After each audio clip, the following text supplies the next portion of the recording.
추수감사 주일이라 감사 말씀을 그래도 한 번은 전해드려야 될 것 같아서, 맥추감사 주일이라 감사 말씀을 한 번은 전해드려야 될 것 같아서 오늘 본문을 통해서 감사에 대해서 생각해 보려고 합니다.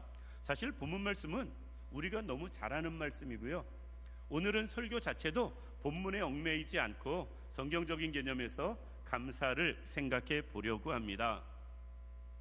얼마 전에 어느 기사 보면서 그런 생각했습니다. 사람이 건강해지기 위해서 별의별 걸 참 많이 먹는다고 합니다. 요새 텔레비에서 간접 광고 비슷하게 별의별 것들을 다 홍보하고 선전합니다. 그런데 정말 건강하려면 몸에 좋은 거 먹지 말고요, 몸에 안 좋은 걸 안 먹어야 된답니다. 몸에 좋은 거 아무리 먹어도 몸에 안 좋은 거 계속 먹으니까 몸이 점점 나빠진다 라는 이야기를 들었습니다. 우리가 하나님 앞에서 신앙생활하며 믿음을 키워갈 때 우리의 믿음이 이쁘고 귀하게 잘 커가기 위해서 해야 할 것들 많이 있는데, 그 중에 하나가 감사하며 사는 삶이에요.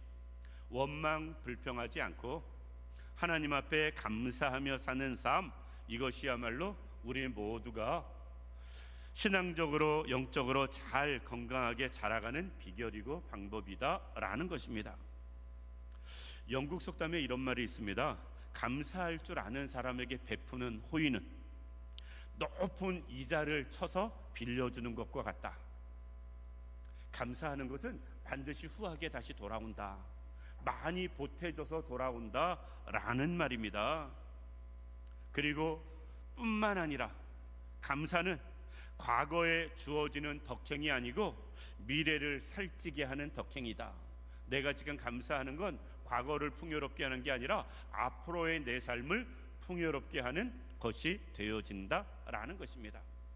우리가 신앙이 없어도 신앙인들도 이렇게 감사에 대해서 이야기합니다. 신앙인들은 더더욱 감사하며 살아야 됩니다. 왜? 세상 사람들이 받지 못한 은혜를 받았고요, 세상 사람들이 누리지 못하는 우리는 영적인 은혜를 누리고 있고요, 그들은 알지도 못하는 영원한 생명까지 우리에게 주어졌기 때문에 그렇습니다. 따라서 오늘 본문 통해서 감사드리면이라는 제목으로 말씀을 생각해 보면서 우리가 감사하는 자가 되어서 하나님 앞에 감사드릴 때 되어지는 일들에 대해서 몇 가지 생각해 보고 말씀을 마치려고 합니다. 첫 번째, 우리는 왜 감사해야 될까? 감사드리면 뭐가 어떻게 되는가?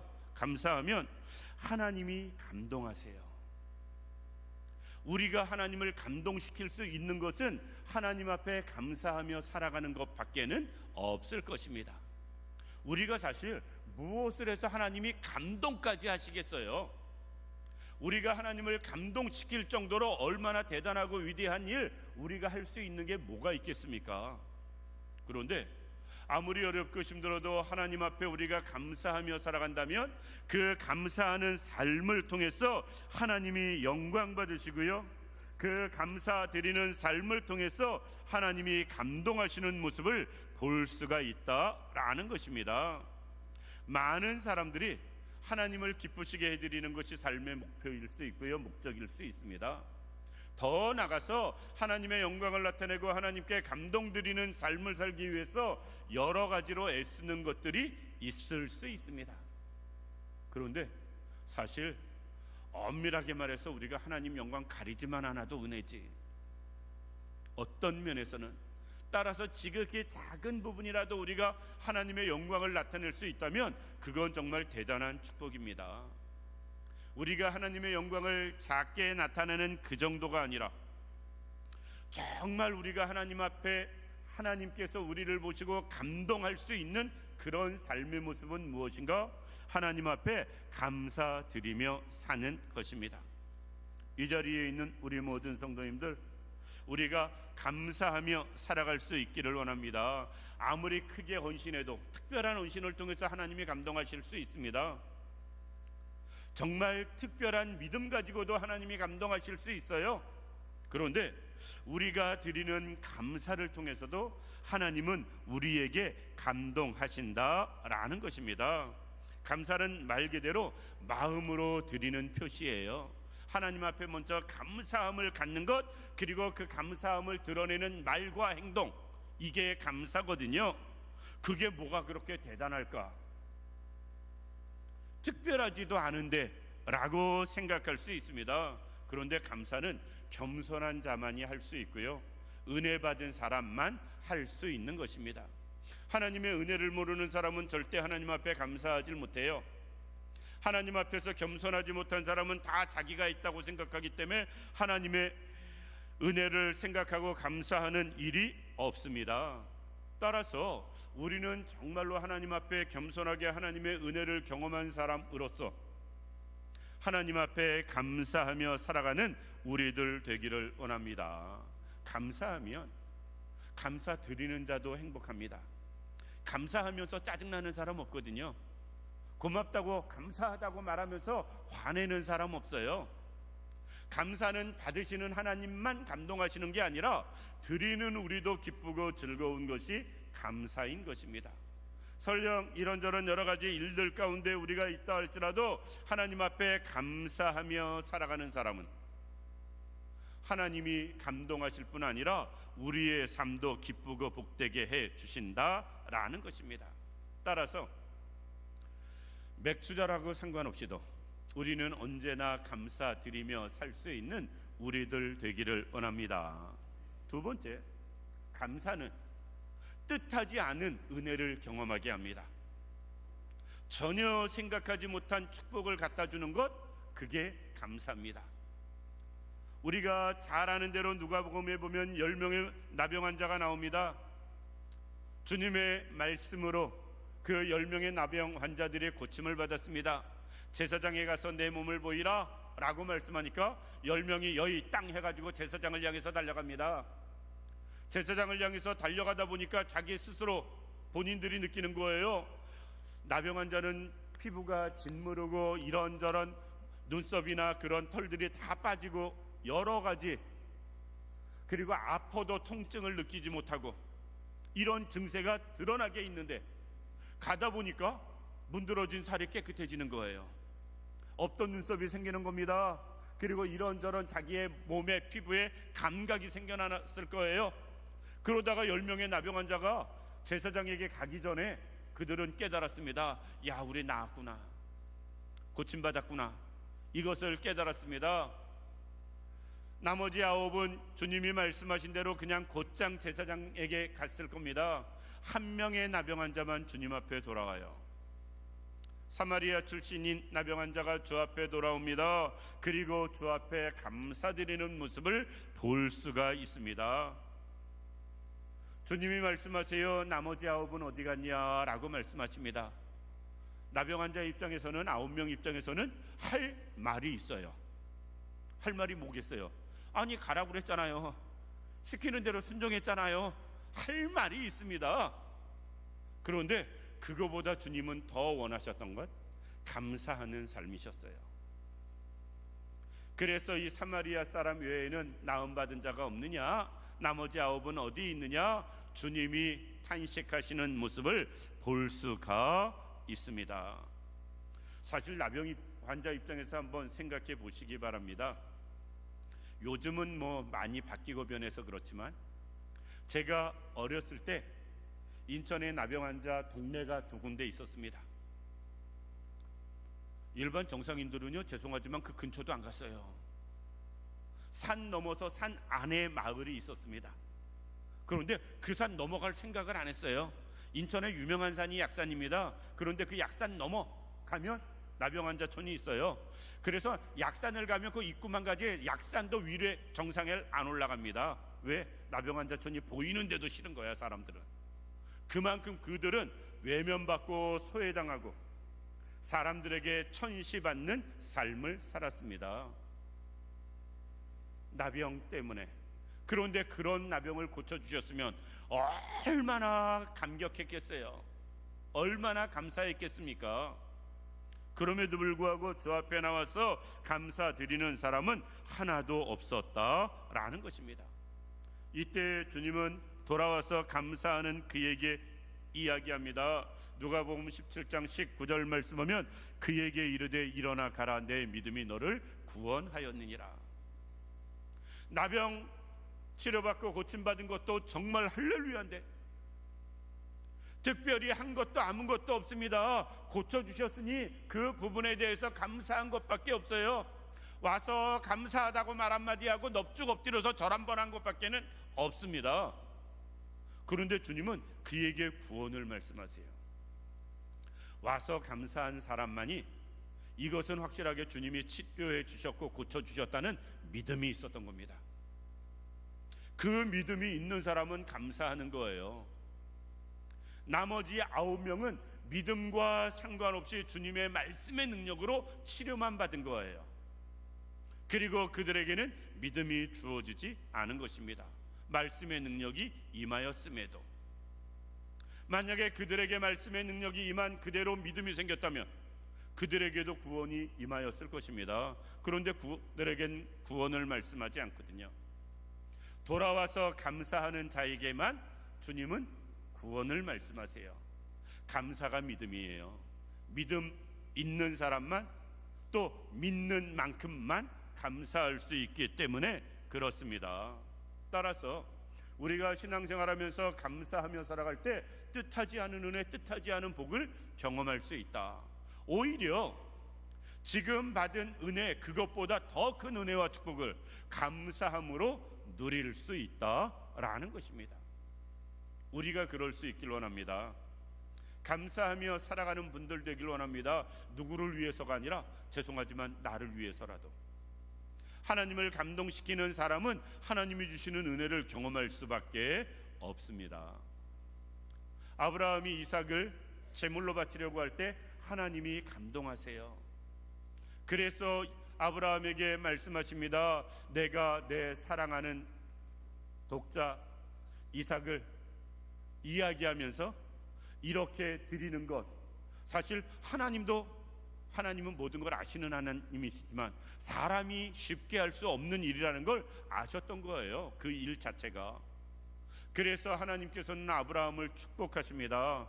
직접적으로 이삭을 비롯해서 성경에 보면 아브라함이 아들만 8을 낳습니다.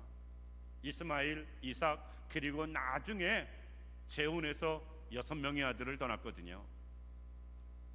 그런데 그것과도 상관없이 그 후손이 하늘의 별과 같이 바닷가의 모래와 같이 엄청나게 많아지는 것, 이때 하나님이 감동하셔서 아브라함을 축복하셨기 때문에 되어진 것이다 라는 것입니다. 따라서 감사하는 사람에게 정말 생각지도 못한 은혜와 복이 넘쳐난다 라는 것입니다. 마지막으로 감사드릴 때, 감사드리면 우리에게 평안과 기쁨이 넘쳐납니다. 말씀드린 것처럼 감사는 하나님과 사람에게 덕을 세우는 행위인데 감사하는데 기분 나쁜 사람은 하나도 없습니다. 감사는 하는 사람이나 받는 사람이나 다 기쁘고 즐거운 게 감사예요. 감사할 때는 감사하는 사람도 감사받는 사람도 모두가 다 좋은 것이다 라는 것입니다. 우리가 늘 입에서 감사함이 하나님 앞에 넘쳐날 수 있는 우리들 되기를 원합니다. 하나님 앞에 우리가 감사하면 특별히 우리에게 주시는 몇 가지 은혜가 있는데 그 첫 번째가 심령의 평안입니다. 오늘 본문 말씀 15절 말씀 보면 그리스도의 평강이 너희 마음을 주장하게 하라. 어떤 사람이? 하나님 앞에 감사하는 사람이. 15절에도 감사하는 자가 되라. 17절에도 감사하는 마음으로 하나님을 찬양하고 16절에도 17절에도 하나님 아버지께 감사하라.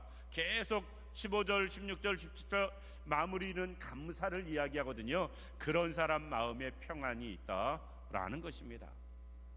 근심 걱정이 얼마나 많아요. 고민이 넘치는 상황입니다. 그런 우리 마음이 평안해지기 위해선 감사할 때에 평안해집니다. 그리고 감사하는 사람에게 어떻게 되어지느냐? 감사드리면 기쁨의 찬양이 넘쳐납니다. 16절 말씀 보면 그리스도의 말씀이 너희 속에 풍성히 거하여 모든 지혜로 피차 가르치며 권면하며 시와 찬송과 신령한 노래를 부르며 감사하는 마음으로 하나님을 찬양하고. 감사할 때 기쁨의 찬양이 넘쳐나는 것입니다. 이 자리에 있는 우리 모든 성도님들, 찬양은 기뻐서도 하고 또는 애통할 때도 하고 또 즐거울 때도 하고 여러 가지 다양할 때 하지만, 우리가 늘 감사드리며 살아가는 사람에게는 정말 하나님 앞에 감사 찬양, 기쁨의 찬양 드릴 일들이 많아지고 커진다라는 것입니다. 우리가 그럴 수 있기를 원합니다. 하나님 앞에 감사 찬양 드릴 일들이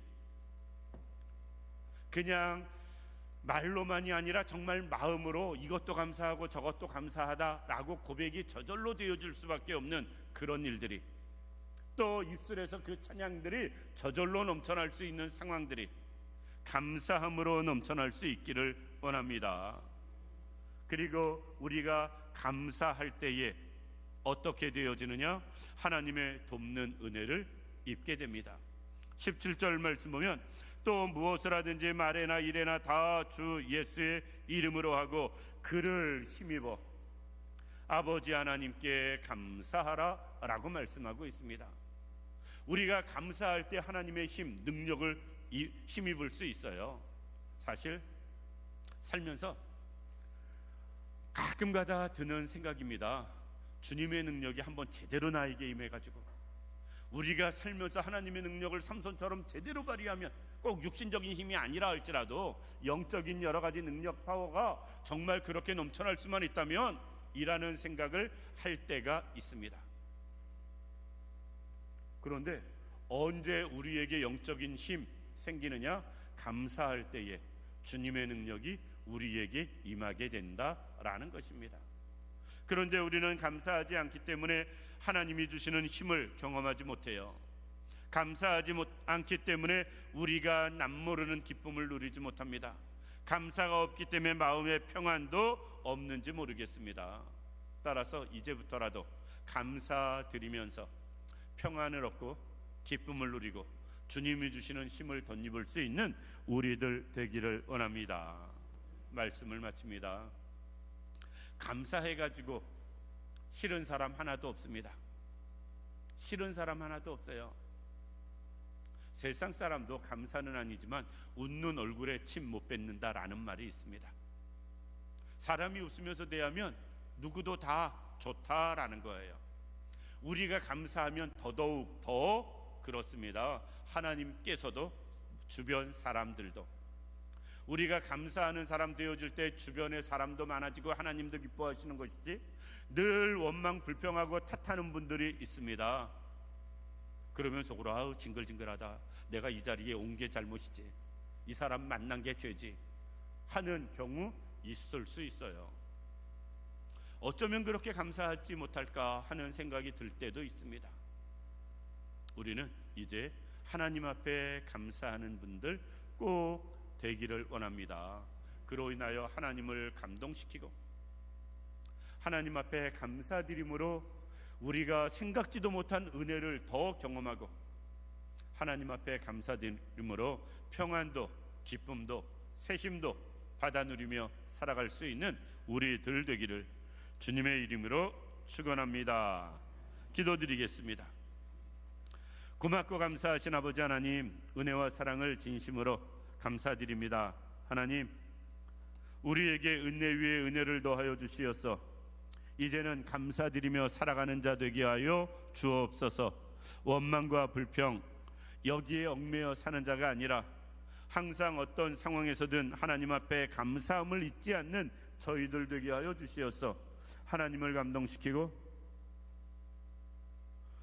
주님이 주시는 놀라운 은혜를 경험하고 또 감사함으로 평안과 기쁨과 새 힘 얻어서 더 승리하며 살아가는 우리 모두 되게 하여 주옵소서. 하나님이 온전히 함께 하시길 원하오며 예수님 이름으로 기도드립니다. 아멘.